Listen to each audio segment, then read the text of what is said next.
Welcome to the Retro Movie Review, the show that dive bombs a geek every week. Two geeks will compete in a 2-minute movie rant-off, and the loser will suffer the button of doom.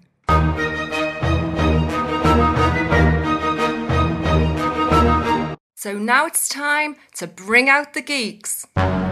Geek number 1 is Clive. And geek number 2 is Chris. And they'll be ranting to avoid something like this. And this.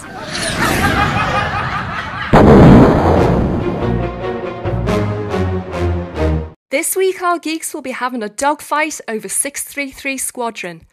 A crack team of RAF pilots are assigned to destroy a Nazi rocket fuel factory in Norway. Located at the end of a ravine protected by anti-aircraft guns, the dangerous mission will test the pilot's skill and bravery to the limit. Released in 1964, this fictional tale stars Cliff Robertson as the American wing commander, George Chakiris as the leader of the Norwegian resistance, and Maria Pershy as his glamorous sister.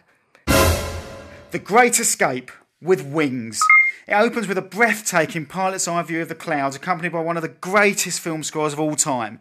The actors are brilliant, but it's the aircraft that steal the show. There were so many planes used that at the time of filming, the studio was the 14th largest air force in the world. The aerial training sequence shot over Glencoe in Scotland. It's a shame the final raid is such a disaster then. The Nazis seem to be defending a stronghold made in the Blue Peter studio against a squadron of Airfix kits. They must have run out of money before the end of filming. And the real planes they use aren't even the right ones. Those Mosquitoes aren't FB Mark 6s, they're just TT-35s with their nose cones painted and dummy machine guns stuck on. Well, that didn't stop George Lucas from swiping the final scenes as the template for the assault on the Death Star in Star Wars. This is the ultimate guys on a mission Second World War adventure. It's got everything.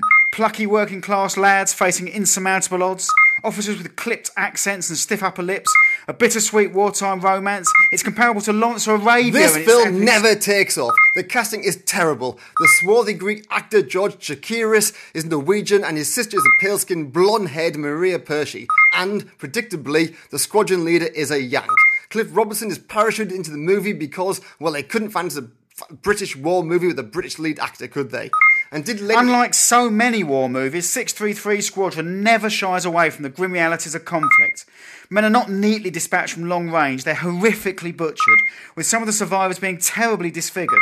Unspeakable acts of violence are carried out for the greater good. Motives are blurred, pain and loss are internalised, good people fail, and they're wiped out with shocking brutality. The British pilots seem to spend all their time necking pints. No wonder they had a hard time hitting the target.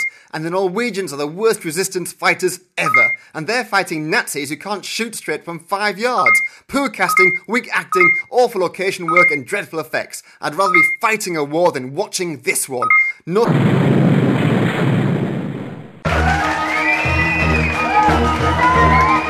My signal, unleash hell.